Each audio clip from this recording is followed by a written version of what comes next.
Our dear friends, colleagues, and family from across the seas, this is Dan Diker and Maurice Hirsch, the Jerusalem Center for Public Affairs, daily update, briefing, context, assessment, analysis that we've been bringing you. This is day 26 of the Hamas-Israel war following the October 7th massacre of nearly 1,500 Israeli children, women, and men, and the stated objective of Israel's ground campaign is to completely destroy the ISIS-Hamas leadership and send a strong message to ISIS-Hamas's sponsors in Tehran. Clearly, to everyone watching this update and having followed events, not only since the dark day of October the 7th, but over the past years, is aware that the Iranian regime planned, executed, financed, inspired, and supplied the weaponry and other strategic necessities for the October 7th massacre. And there's more and more evidence that has emerged to link the IRGC, the Islamic Revolutionary Guard Corps, which is the leading terror arm of the Iranian regime, both inside and outside of the borders of Iran. They are pursuing a strategic campaign in order to strangle Israel with the Iranian regime octopus, with the Hamas operatives in Gaza fully armed, as well as in the Hezbollah theater in northern Lebanon, in Lebanon, north of Israel, and in Syria, which is a state proxy of the Iranian regime, as well as we're seeing more and more attacks and attempted attacks against both American forces as well as Israel from Yemen.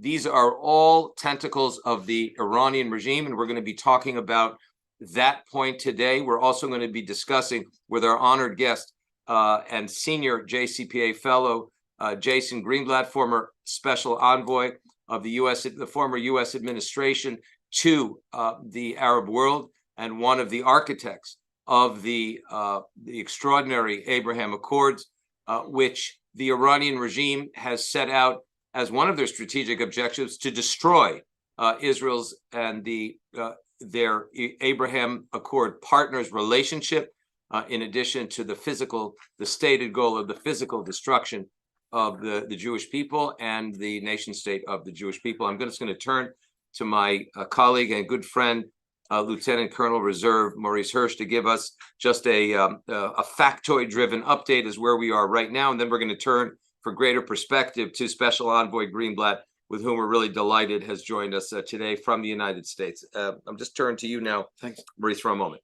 Thanks, Dan, and welcome back to join us again. As I do every day, just the update of where we are and how we got here. As Dan mentioned, 7th of October starts the massacre. 6:19 in the morning, 3,000 plus terrorists storm Israel from Gaza. They swarm 30 different civilian communities, towns, villages, kibbutzim, attacking, destroying, murdering, raping, burning every person that came into contact with them. They killed 260 plus people at a nature party that is being held just close to the border at one of the kibbutzim. And really, they go on a march of destruction, destroying everything and everyone in their path. At the same time, they covered that entrance with thousands of rockets that they fired from Gaza. To date, we have seen almost 8,500 rockets being fired at Israel. Just minutes ago, as we started this broadcast, Tel Aviv and the whole central area was again being targeted. What we also saw on that same black October 7th was the taking of, now it's 240 hostages. If you remember yesterday, we updated that the number had gone up to 239. It's now gone up to 240 confirmed hostages. The number keeps on going up, as I've explained, as Israel only gives the number of confirmed incidences of hostage taking. So we believe that the number will be higher, but at the moment, that's the number that we have. During the last 24 hours, we've seen the IDF continue on both with its attacks from the air and on the ground. IDF soldiers moving in as information that's been published so far, moving into the northern area of Gaza from the northern end of Gaza, coming in from the north, and from the entrance to the central area of northern Gaza, really pretty much cutting off the city of Gaza from the north and from the south. What we've seen in those attacks, also a particular event that happened last night, was the attack on the Jabalia refugee camp, the targeting of a battalion commander in Hamas, who had been really instrumental in coordinating not only the attacks on the 7th of October, but all of the Hamas activities in that northern area. Ibrahim Biari, he was the same terrorist who in 2014 sent terrorists into the Ashdod port, causing the death of 13 people there. He was taken out last night. What makes that attack substantial was the damage that was caused afterwards. He was attacked from the air. It caused a series of explosions in the Jabalia camp. And then what we saw, Dan, was the explosion of the weaponry that had built up there. It was a whole entire Hamas compound that was attacked. And then the whole entire compound then collapsed in, obviously, clearly falling in on the tunnels that Hamas had used. They have 500 kilometers of tunnels underneath Gaza. Musa Abu Marzouk, a senior Hamas terrorist, was asked on Russian television just a few days ago, well, you have 500 kilometers of tunnels underneath Gaza. Why don't you allow the innocent Gazans to run away there? And his answer was simple and easy.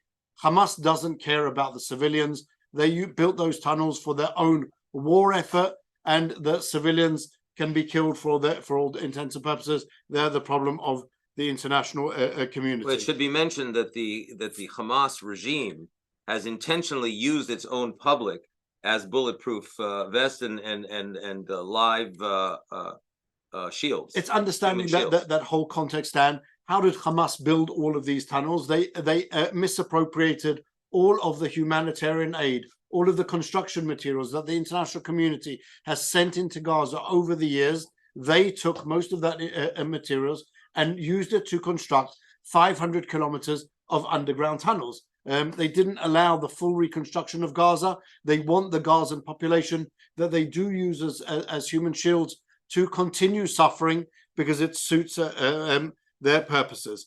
Of the rockets that have been fired out of Gaza, yesterday we saw also this morning we saw direct hits in the city of Ashdod, one of Israel's biggest cities.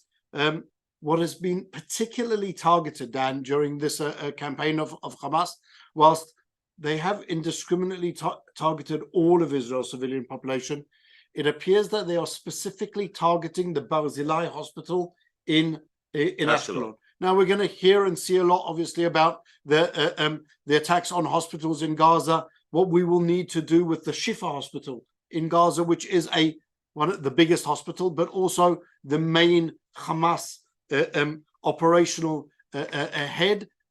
We're going to have to deal with that at some stage, earlier or later, and the world will obviously complain and shout. So the world should also know that Hamas is specifically and intentionally targeting the Barzilai hospital in Gaza. Unfortunately, as maybe some of our viewers will have already heard, in the ground attack last night and into this morning, 13 of our soldiers were killed in a few different incidents. The wider aspects, Dan, going up to Lebanon also, obviously that fighting is continuing on. Just this afternoon, Israeli tanks fired on Hezbollah terrorists who were preparing to fire anti-tank missiles into Israel. Yemen, the Houthis, we've seen Yemen yesterday officially declared war on Israel. As crazy as that is, it's not crazy when you understand them as an Iranian proxy, have shot both ballistic missiles and fired UAVs in our direction. One of those missiles falling yesterday in Jordan, and the reports of Jordan asking to also receive from America Patriot anti-missile capabilities. What we've also seen is the buildup of the Iranian militias in Syria, also coming on their way to attack. And then finally, from that regional outlook, Egypt. Egypt has, for the entirety of the conflict, refused to allow the innocent Gazans to escape and find refuge in Egypt. They have hermetically closed the southern border of Gaza with Egypt. Today, they allowed, I've seen different numbers, a number of hundreds of foreign nationals to leave the Gaza Strip via the Rafah crossing with Egypt. They only were allowed to do that once Hamas received a promise to receive fuel. Fuel helps their war effort. They were holding even the foreign nationals hostages in the same way as they hold us as hostages, in the same way as they hold Israeli hostages. They're also holding foreign nationals hostage in Gaza, and only allowing them to flee in return for aid, which will help their war effort. That's the update as of now, Dan. Just on the hostages, just a few statistics. Of the 240 hostages, there are 35 children, 10 of them under the age of 5, and another 18 people over the age of 75. There you have no one is safe. That no one is safe, and no one is, and none of the major media outlets are really reporting on this issue of the hostages, underage hostages, all of the hostages, 240 hostages, many children and elderly. This story has sort of left the discourse, and this is why I want to turn to Special Envoy Greenblatt, because as we move forward into this 26th day of the war, a lot of the focus now is on the perception of the war. We're very well aware here in Jerusalem how this war has now transformed perceptually on the screens of American television to become as if all of a sudden Israel launched this massive attack against innocent Gazans. That's the way the war clearly is being broadcast on, whether it's CNN or other international networks. I want to ask Special Envoy Greenblatt, great to have you. Give us your sense from where you sit in the United States, also about the massive outbreak of violence and anti-Semitic rhetoric on university campuses, also in major cities where you are near New York and in other states. How are you connecting that to the massacre dash current war that we're in now opposite the Hamas and the Iranian operatives in Gaza? So thanks for the opportunity. Thanks for the important briefing. Thanks for all the work that you do. Let me just first start with Iran, Dan, because you raised Iran. I think one of the things that people miss here is the connection to Iran. I worked in the Trump administration. I'm a conservative. I'm a Republican, but I've been very complimentary about President Biden. I have my criticisms about what he's doing. I've been very complimentary about how he's handled the relationship with Israel in this terrible time. But one of those criticisms was very important, and it ties to your question, which is they refused to make the connection between the Iranian regime and what happened on October 7th. Yes, they say that, of course, Iran trains and funds Hamas and all that, but they refuse to make the connection. And the reason they say it is because they can't find that smoking gun that connects the two. We should remind everybody that, unfortunately, there was a massive intelligence failure, both on Israel's side, the United States side, everyone's side. If they couldn't find the smoking gun for the attack before October 7th, certainly it's going to be tough for them to find the smoking gun connection in the near future. So it's very, very important from an explanation of the war as to why Israel has to do what it's doing, is that this is a threat for the existential existence of Israel, not just from October 7th, not just from what this Hamas spokesman spoke about in a recent video that was released, that he says October 7th is just the beginning. There'll be more October 7ths, ultimately until Israel is destroyed. But people have to understand that the Iranian regime is front and center on this, and that this is not just a threat to Israel, but it's a threat to the entire region. Vision 2030, all of these countries that have these massive, amazing plans to transform the region. You mentioned the rocket, the errant rocket falling in Jordan. Everything that attacks Israel ultimately is designed and to be used to attack the region after they try to do what they want to do with Israel. From the, let's call it the public relations perspective here in America, I watch CNN all the time. My CNN version I believe, is different than yours. You watch the international version. The international version coverage, which I haven't seen, but I've heard from many, many people, is actually quite bad. The CNN coverage here, I would say I would give it a decent grade. They've actually done a pretty good job explaining the atrocities, explaining the hostages. In fact, they have many Israeli families with families who have loved ones in who've been taken hostage. They've done a lot of interviews. Of course, they do focus on the damage and destruction in Gaza. Sometimes they do it in the right context, other times they do not. All of the news media failed here, and I'm sure everywhere around the world, with the hospital that turned out to be an errant rocket from Palestinian Islamic Jihad. Some corrected it, some admitted failure, others kind of doubled down, which is a terrible thing. I think we have just really a massive public relations explanation that has to be ongoing. And that is part of the issue that we see on college campuses and even on city streets, even in my own hometown in New Jersey. There was a large protest here the other day. We're seeing hateful people who are bussed in from other areas. Many of them are actually paid, from what I understand. We see crazy things going on college campuses. And I'll just end a little, before I take your questions, maybe on a little bit more of a positive note. In the last 24 to 48 hours, I'm beginning to see some sanity returning to college campuses and even on city streets. Some colleges are starting to clamp down on these things. They're starting to issue better statements in the face of terrible statements and inaction that have taken place. So I'm hopeful that sanity is now starting to seep into administrations. I think it's a very, very large battle to fight. But even at Cornell, where there was this terrible threat against Jewish students, Governor Hochul jumped in. The state police, the FBI have somebody in custody now who made those threats. We're seeing even at Columbia, where there were some terrible, terrible statements made, terrible faculty letters being sent. There's now some faculty, actually a large group of faculty, who are pushing back against that.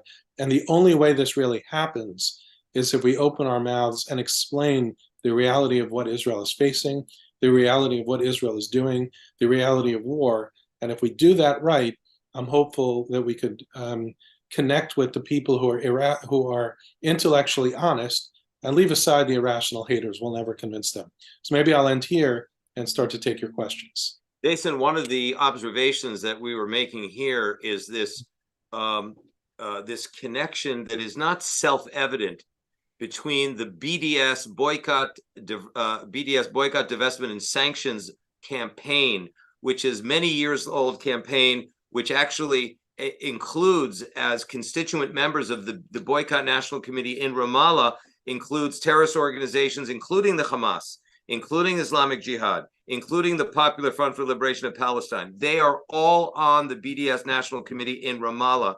And in that context, Jason, I'm wondering how you see, let's say, a BDS pathway that we sense led directly to the massacre on October 7th and directly into this extraordinarily bloody outcome with 240 kidnapped victims tortured and hidden away in different parts of Gaza, which is what triggered the Israeli defensive maneuver to go into Gaza. The question, the connection between BDS, which has always been considered where you are, a peaceful grassroots liberation movement on behalf of Palestinians and nominally a Palestinian state, when the sense here is that that paved the way to the massacre on October 7th because of the genocidal statements that have been made for years on these campuses around the United States. I would say it didn't necessarily pave the way, but it was certainly an important weapon in the arsenal of the haters of Israel, meaning they've educated people, they're well-funded, they're well-organized, they lie, they deceive, and they have spent a long time trying to convince people that Israel is a colonial occupier, that they've stolen Palestinian land. Of course, if you take it to its extreme, which many do, everybody's a fair target. The burned babies, the pregnant woman whose stomach was cut open, the mother whose breast was cut off, all of those are legitimate targets for what BDS claims was Jews or Israelis stealing Palestinian land. So I do think it's an essential component.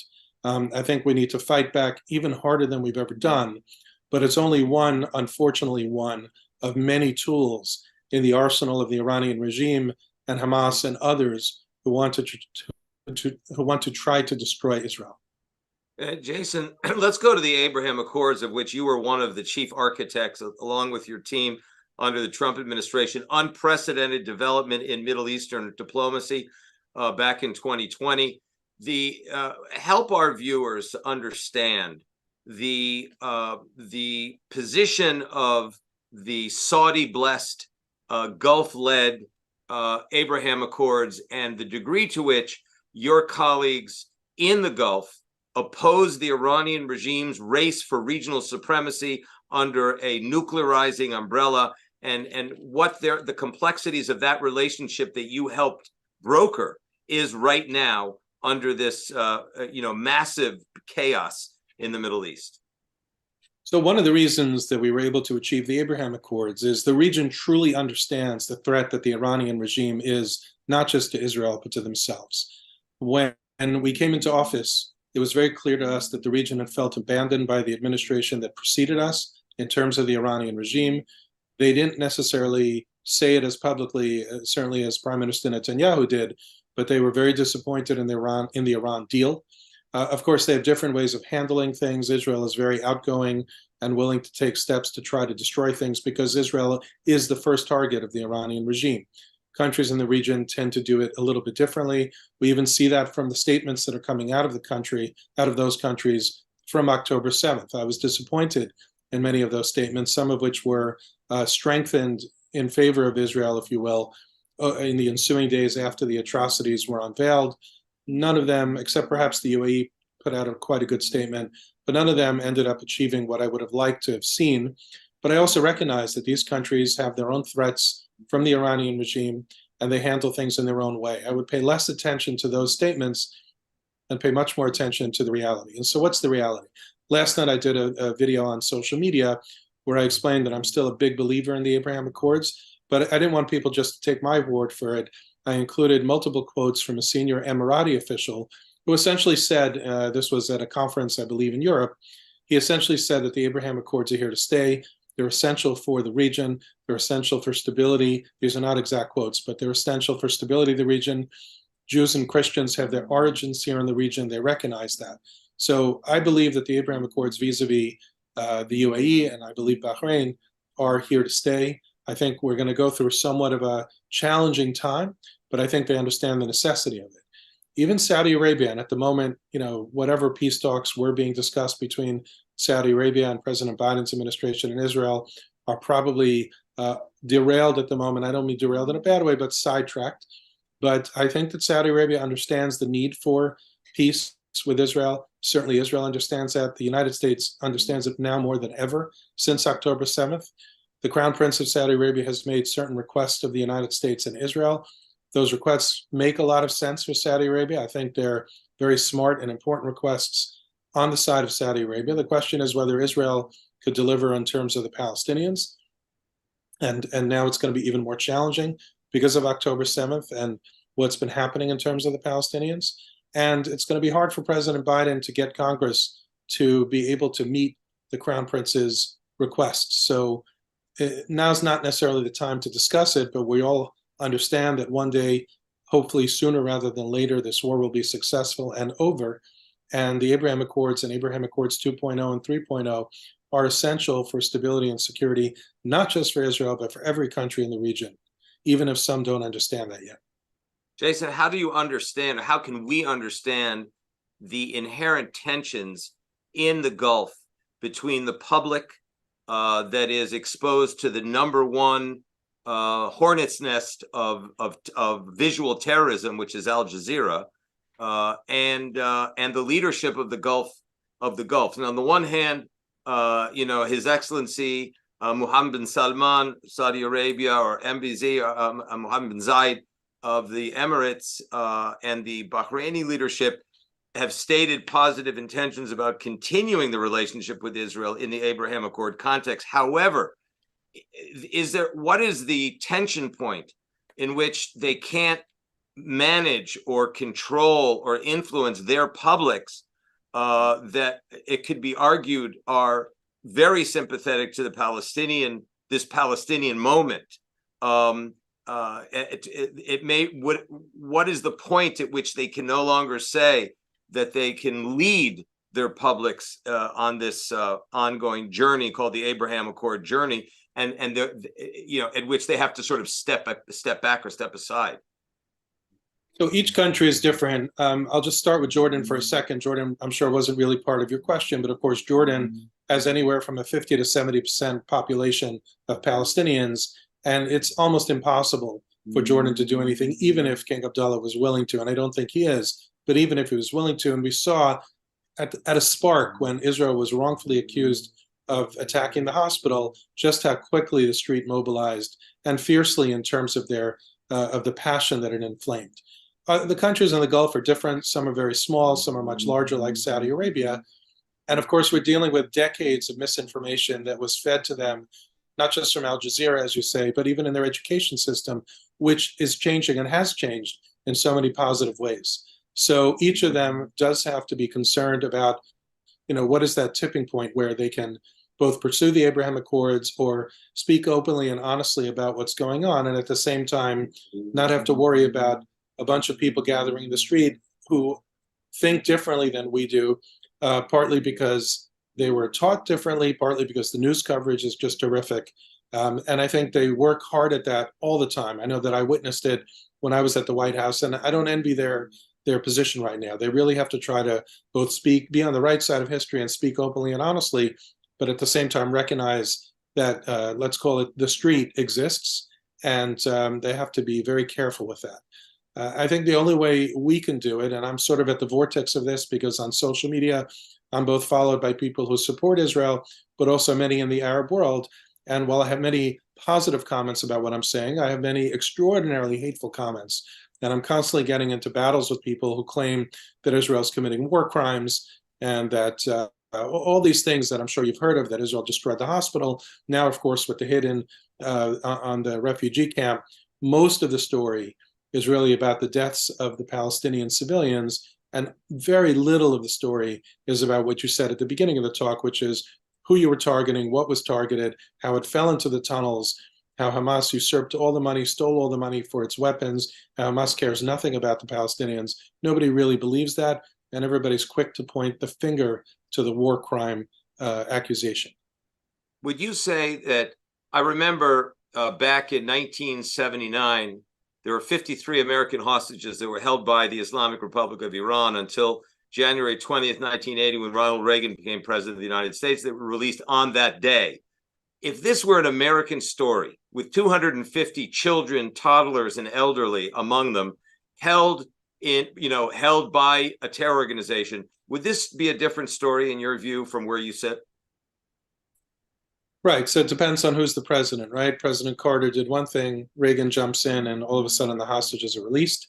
I do think, and again, I've been very complimentary about the Biden administration for so many reasons. I think what they're doing is important. I think how they're even telegraphing, it's changing a little bit in the last couple of days, but generally speaking, how they've telegraphed Israel's right to defend itself and what it's doing. I would leave out the part about Israel has to limit civilian casualties. Israel knows that. It's not in Israel's interest not to limit civilian casualties. I would leave out the part about Israel complying with international law. Of course, Israel knows that.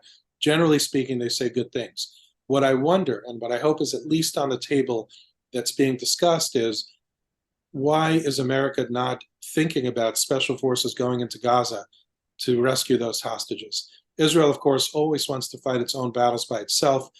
It doesn't want American boots on the ground, but this is not Israel's ground, right? This is Gaza. There are American hostages there, and I hope, I'm not saying they should do it. I don't have enough experience to know whether they should do it or not. I don't know all the many, many difficult calculations and choices that have to be made, but I at least hope that on the table of what's happening at the Pentagon and the White House is considering whether the United States Special Forces should join forces with Israel to try to get those hostages released, not just the Americans, of course, but all the nationalities, including, of course, the bulk of them who are Israeli.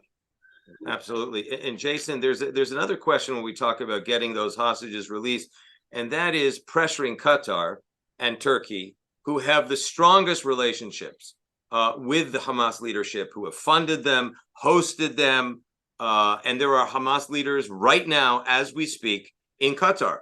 I am wondering, as an analyst or a student of the Middle East, why it's 26 days later and there are Hamas leaders walking around Qatar free, and America seems not to have used its enormous leverage on not only political leverage, but military, security leverage, having a major base in Qatar in order to free the hostages. I mean, Qatar has been sending tens of millions of dollars every month to Hamas in Gaza. And really one wonders what it is that has failed the United States in leveraging their position with the Qataris.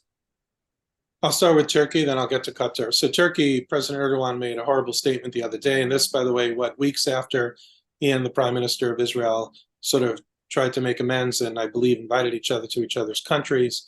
I think Turkey is just not going to be helpful here, not interested in being helpful, and clearly has placed its chips on the side of Hamas. I think Qatar is far more complicated. I can only speak from when I was in the White House and up to including now, which I believe the policy was always the same until the October massacre. Our view in the White House, and I assume President Biden's view, was if Qatar is willing to fund Gaza to keep the temperature down, and the Israeli government wanted that and was very much a part of those decisions, our view was not to second guess Israel and allow Qatar to fund Gaza to keep that temperature down. We can go back, and I'm sure there'll be many discussions about this after the war, when all the investigations happen about how this happened and what the policies were that led to this, whether they were right or wrong.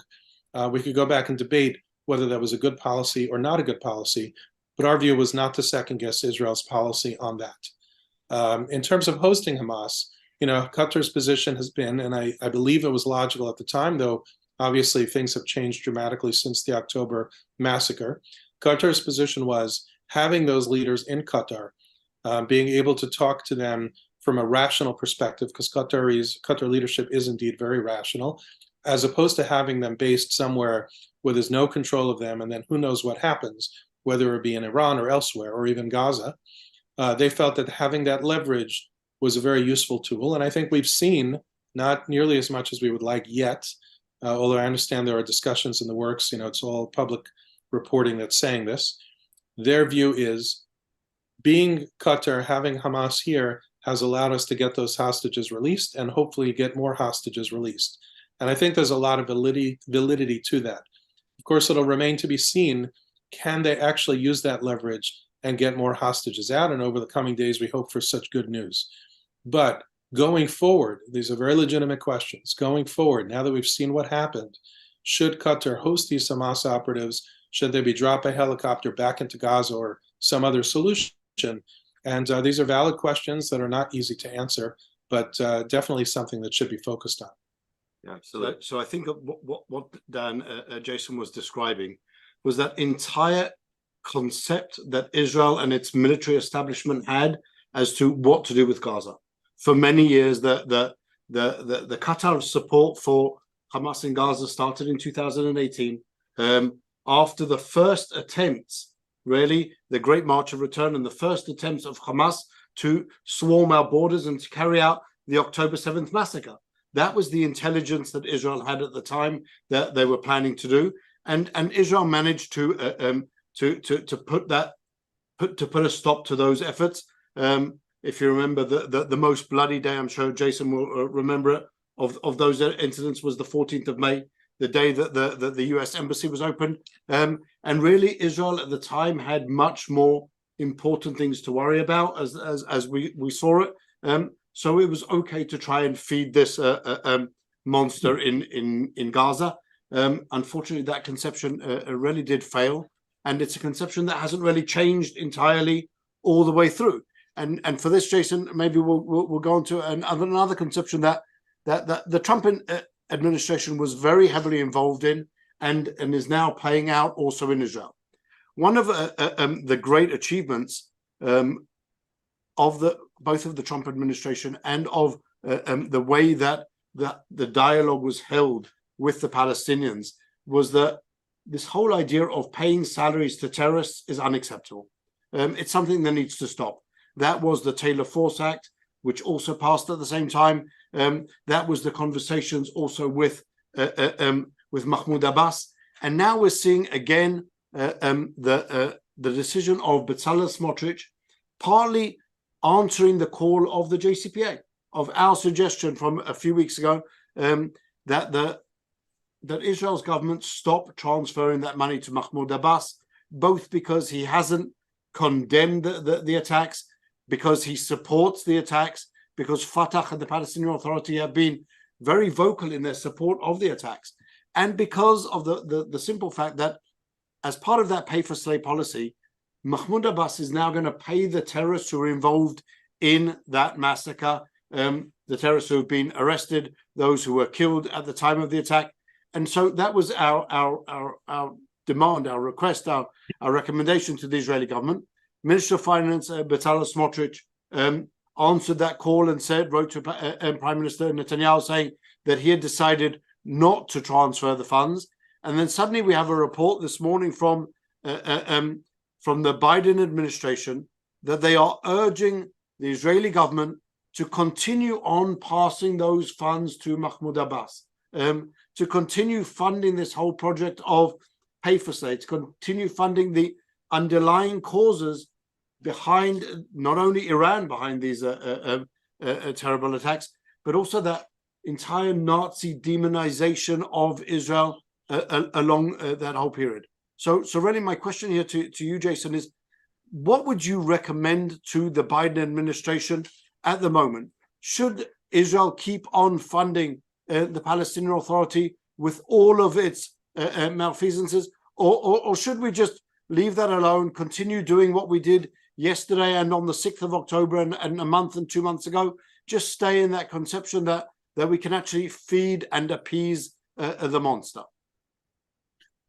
Really important that you brought up Taylor Force, the pay to slay, because as people are thinking about the day after Gaza and want to give the Palestinian Authority a role in potentially governing Gaza, if they govern Gaza and keep the pay to slay in place, I mean, that's just horrendous. We're sort of just feeding into that whole cycle. And I commend Senator Graham and people like Sandra Gerber, who were instrumental in getting the Taylor Force law passed. But you asked a very direct and complicated question. If I were in the White House, I don't know that I would agree with Bezalel Smotrich's position here. And I'd want to sit with him and the military and the intelligence on the Israeli side to understand that, you know, while I'm sympathetic to his position, I totally understand it. And it boils my blood just to think about what they do with their money to entice and encourage people, Palestinians, to harm and murder Israelis. I understand the mindset. But the question is, in the midst of what's going on now, not just the war against Hamas, but the tension with Lebanon and the potential of cycling beyond, into a much wider regional conflict, is this the time to make that point? Or is that going to inflame areas of what I call Judea Samaria, others call the West Bank? Is this going to now open up an even worse front within the West Bank, which is going to be complicated? My gut is I don't think it's the right time to do it, but I just don't have enough information as to what your Israel's military and intelligence think is going to happen if you do that. Because ultimately, the more pressure you put on the situation, the more challenging things are going to be. And I think Israel has enough challenges at the moment and does not need to open up that other front. It's just a gut reaction. Yeah, Jason, thank you ever so much for joining us. You've given us a really great perspective and context on the regional challenges here in this Middle East, ever changing obstacles and opportunities, both a very dangerous time facing, I think, the global Jewish community, because what happens here echoes immediately into North America, Europe, and around the world. Any parting comments, observations on your side as a former senior diplomat of the United States government? I just want to circle back to the PR campaign. You know, typically Israel has not done a great job explaining itself to the world. I think this time they've done an excellent job. They're putting out surrogates who can speak to the world in English, in American or British or Australian, depending on, or maybe South African, depending on the speaker, in real English, talking about the issues. I think they need to do more and more and constantly do that, because otherwise they're going to lose the PR battle all over the world, in particular in America. So if there's anything that I could stress is, as fast as they get accurate information, to get on screen and explain what's going on. Obviously, don't do things shooting from the hip, but it's such an important part of what is going on today. I can't stress that enough. Okay, now we'll pass that on for sure and continue to do our daily update right here at the Jerusalem Center for Public Affairs, which we send out also in written form after the update. And please go to our Instagram site called October 7th, which has all sorts of visual cognitive, we call cognitive warfare and perception influence videos as well. To basically unearth, uncover, expose, reveal the lies of Hamas and the Iranian regime, and do a lot of corrective visuals, reframing the conflict in truth as what it really is today. So anyway, we pray for peace in Jerusalem, and we hope that we'll overcome this terrible ISIS type organization, and also overcome the Iranian regime's 44-year plan to destroy Israel and the United States, by the way, through its proxies in the region and around the world. So Jason Greenblatt, Special Envoy under the Trump administration for the Arab world and the Middle East. We hope to be seeing you again in a similar position, if that's the way the destiny holds. And anyway, we're very pleased to have you as a special scholar at the Jerusalem Center for Public Affairs in charge of Arab-Israeli diplomacy. And we'll look forward to having you back real soon and seeing you in person, even more important. Thanks for having me, and thanks for all that you do. Thank you. Good to see you. Thank you, everyone from across the seas, for joining us. Tomorrow we will be at 3 o'clock in the afternoon because of the 6-hour time difference, 9 o'clock Eastern Standard Time. Thank you, everyone.